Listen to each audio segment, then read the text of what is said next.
Hello, and welcome to our little path. My name is Amanda. If you are new here, if you have been subscribed and already joining, welcome back. Today I am going to be reviewing Catholic Heritage Curricula, their Phonics program, and their readers. So basically I'm going to take you from kindergarten to about third grade. We have not dived into the third grade program, but I do have it, so we can do a little look through as well. So yeah, I'll give you my thoughts and review on it. Before we jump into the review, I just wanted to say if you have not already subscribed, go ahead and hit that subscribe button below. Go ahead and like the video too if you like seeing review videos of different curriculums. I know I find review videos very helpful because I like to be able to see things, and if I can't see and hold it, videos are the next best thing for me. So yeah, go ahead and subscribe. If you hit that notification bell as well, you will be notified every time that I have a new video that posts. So I would love for you to join. Okay, so as I was saying in the introduction, I have everything from Catholic Heritage Curricula, from their Phonics program through their beginner readers. They're kind of like second grade readers, first, second grade readers, and then I also have their third grade reading comprehension book. We have been using, this is their Phonics program, and it comes in little like fold out books. At the beginning is their actual Phonics program. I have kids eating snacks, so if you hear water, that is why. So at the beginning of this little like tearaway section, they have different ways and things that you can do to learn phonics. For us, the phonics part didn't quite go over well, slash it's not a completely fair assessment because we started the phonics program when my daughter was just turned 5, and it was like in the winter springtime, so she wasn't in kindergarten yet, and so we were homeschooling kind of like her preschool stuff. And then she was doing okay with the phonics stuff, and so she was reading, she got through like some of the first level books in the phonics, but then she went to kindergarten at a like brick and mortar school. But I feel like her reading kind of regressed from that. So when we went to go kind of back to this, when we homeschooled for first grade, a lot of this stuff was kind of redundant for the phonics part, so we kind of just jumped into the easy readers. And she transitioned really well back into these easy readers, but I guess maybe we didn't get like a full fair assessment because she didn't do like the whole phonics program completely. But it's just not my favorite personally. So we did Teach Your Child to Read in 100 Easy Lessons for Lewis, and that is going really well. It's just a lot more straightforward. This I felt like was like a lot more parent prep, and maybe I'm just not good at the parent prep part for reading, but I really love the readers. The readers are so sweet. They give like really good lessons. So we are going to start integrating the readers in with the last 50 lessons we have on Teach Your Child to Read. So that's kind of how we're going to do that. I will do a look through so you guys can kind of see the different levels on here. But for reader wise, for like your first set of readers, I cannot recommend this enough. They are great. I really like them. So definitely would recommend. Then, so that's their like kindergarten program. Kindergarten / can go into first grade. After you finish all of the phonics, then they have these little what can you do and what do you like to do Catholic Easy Reader and Keepsake journals. And they have these starting in first grade and kind of overlapping, like if you look at how they lay out their schedule, they kind of overlap with like the last sections of the phonics readers. But these are really sweet readers. Let me find a beginning one. So they have little like kind of black and white photos that I let her color, and then they all have kind of like a theme. This one is themed for the seasons, and so it just kind of talks about different seasons for them. And then this one, the theme, I can't remember what this one, the theme is. Oh, this is like virtues. So like feeding the hungry and clothing the naked. Well, that's not virtues. What is that? I should know it. I can't remember what they're called. I'll put them here. So different little sweet stories on that. So these are really sweet. I like them. They're a little longer than the Phonics readers, but not too long that it feels overwhelming for the kids. So these are a nice transition. And then after they finished those, this is between like 1st and 2nd grade, or if you get to 2nd grade and you've already finished those, but your kid still needs like a little bit of help, they have bigger stories for little folks. And this is like getting into their next, almost like kind of like chapters. And this also has at the beginning like a, which I'll show when I show them in the thing, but it has, they call it they're eating their watermelons. And so what that is sounding out the syllables for some of the harder words in the story to kind of help the kids. And then they have like practicing sections for the kids to like practice writing the words down and stuff. So this was a really good transition that Bella definitely needed, just because I felt like we were behind a little bit on reading when we pulled her out of kindergarten. So this was like a good confidence booster too, to get to chapter books. This one really gave her a big boost of confidence when she finished it, because it is styled so much in like a chapter book. So it's like 3 to 4 pages, but not super like tiny handwriting, obviously. So really liked that. Obviously I really like all of these. Like for if you're gonna kind of pick one program to go through, I really like all of their readers, and they just spin everything from like a Catholic Christian point of view. So you know your kid is reading stuff that is bringing truth and beauty and goodness to their reading, while also kind of like subtly teaching lessons and things like that. Bella is on the devotional stories. I think both of these are supposed to be finished in 2nd grade, but like I said, we were a little behind. And then I got like super nervous, and so I was just taking it really slow. So we read like 1 chapter a week once we finished the bigger stories. And like I said, we kind of needed, like I think we finished this in the fall, and then we finished it, or we're on that, started this kind of like in the spring, winter time this year. So these chapters are a little bit bigger. You can see your handwriting is a little bit smaller. And then at the end of each of them, they have like little verses from the Bible that relate to the story, or they have catechism quotes from the story. And then they have questions at the end of each, so you can kind of test their comprehension and what they just read. So these are really sweet. She gets really excited because it follows the same family throughout.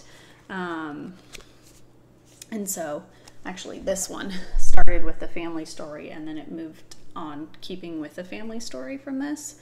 And so she really likes kind of getting to know the family in the stories.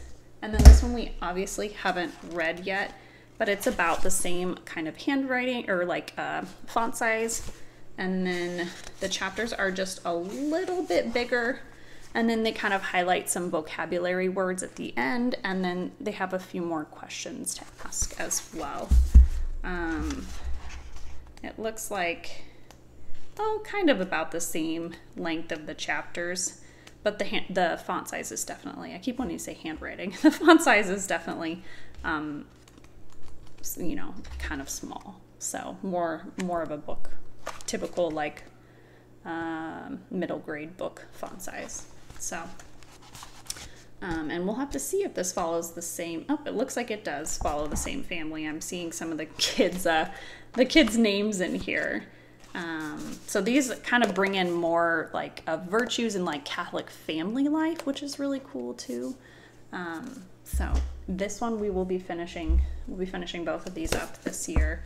And then in conjunction with that, we're moving on to the third grade. The third grade, so when you look at Catholic Heritage's website, they don't have like a true reader for third grade. So I'm assuming that this is what their reader is, or their like bridge to reading comprehension.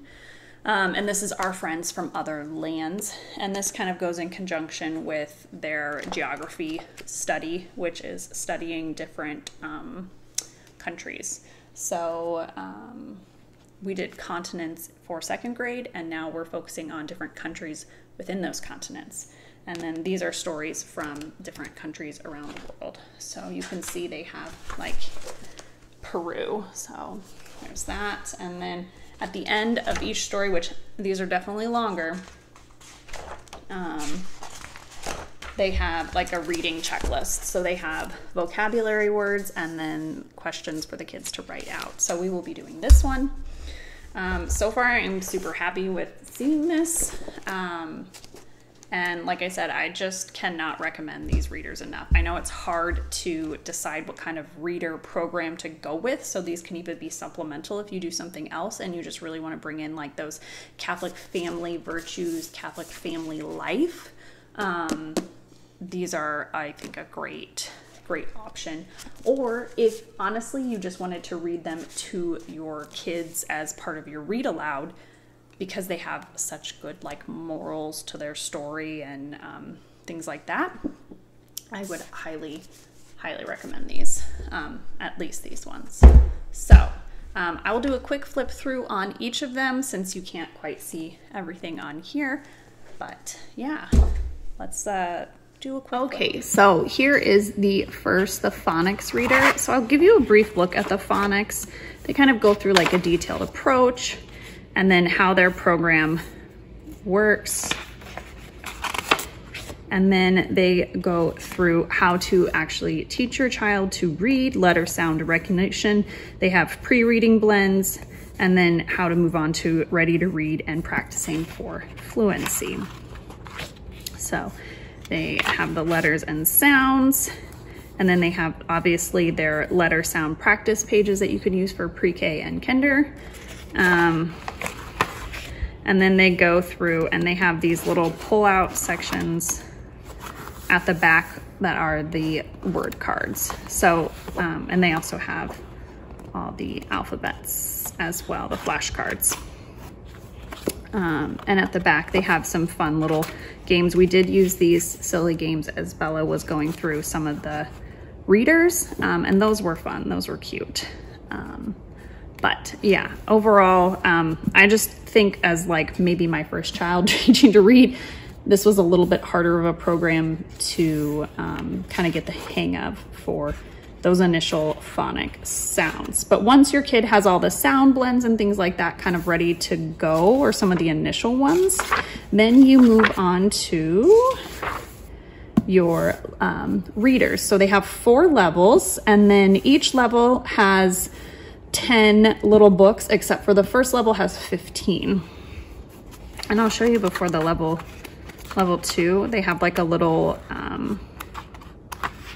what's it called? Like a little chart to show you each book, so the kids can put a sticker or something like that. So we tear these out and put them at the front of their binders so the kids can, you know, put a sticker after each book that they've completed. So that's kind of fun. And we've pulled out a few of these already. So let me show you one that we have not pulled out. So here we have Dad's Hat, what they need to know before they prepare to read. Then you will read the story, or they will read the story to you. And I usually have them read it till they kind of master the story. So it takes about 4 or 5 days for them to master it. These will tear out like this, and then they fold up here. So then here, and they have kind of the review of new words, and then what they will read. And then on the back, oh, this one doesn't have it. So then that one finishes. And then once they get the mastery of that little book, then they can fill out the worksheet. And then let me show you what, some of them have this name game here. So it has the endings ip and it, ig, and they can go through and pick letters to make the words. So pig, what else? Jig, fig, things like that. You'll kind of help them and guide them through. I have them go through and say, all right, A, you know, if we're looking at ig, ig, they'll kind of go through a, ig, b, ig, big, and then they'll write it down. So Lewis really liked this so far that we've done. Isabella hated it. She did not want to go through and fill out all of these. So we would do like 3 or 4 of each. Okay, for the Easy Reader and Keepsake journal, this one also has some writing practice for them. So here you have new words, and then it would have the story, and then it would go to the next. Now, at some part, they have little writing prompts. So when someone is sad, I can, and then they would fill in the writing prompt. You can see that I did not do that with Isabella on these ones. Yeah, we did not do them, but you can for sure. And then this one is the same for this one, where it has the writing prompts, and they actually give you like something to color on this one as well. But this is the same style. It just doesn't necessarily have the like new words section at the beginning of each chapter. So those are the Easy Readers. And then you can see here the bigger stories, which is your transitional chapter book here. So you have just a few stories here. Then they have for parents and students on kind of what they need to know, and they call them their little bites, cutting up into a watermelon, practicing your syllables. And then what they should be practicing before the story. And then the actual story here. They introduce you to the Petersons. If you can hear my kids playing in their room, that is what they are doing. So, as you can see, it's a little bit bigger writing. It's still like maybe 2 to 3 pages, but it's not tiny writing. So this one is cute. And then these 2 devotional stories for little folks and the little folks too. The chapters look a little more smaller font. They don't list any words to know beforehand. And then they give you down here your little catechism or your Bible quotes that pertain to the story. And then your questions to kind of help review on what you read in the story. And they're all kind of like that. They have words highlighted in here, so if the kids don't know what those are, they can look them up in the dictionary. And then here's devotional stories for little folks. This one is crisp. It's not been used yet, you can tell. They do have vocabulary words highlighted here with the definitions, and then your questions as well. And again, it reads very much like a story and chapters within the story. And then the last one is the 3rd grade program, which works on the beginnings of reading comprehension. And so this one's a little bit different, obviously. And this is going through different stories from different countries. So here we have all of the countries that you were learning about. And I kind of briefly looked through this. It looks like they brought a lot of like saint stories in too. Like this one, Canada, I know is Kateri Tekakwitha. I think I saw a couple other saints in here as well. They have some Aesop fables. So yeah, the glossary has all of the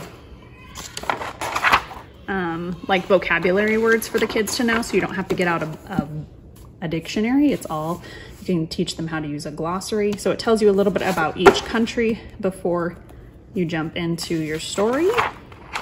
This one is on Saint Elizabeth of Hungary. I guess I could have just left this open.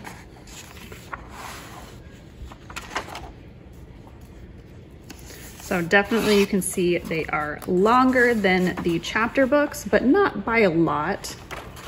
And then they either have a 1 or 2 page reading check. So your words to know can be found in the glossary in the back.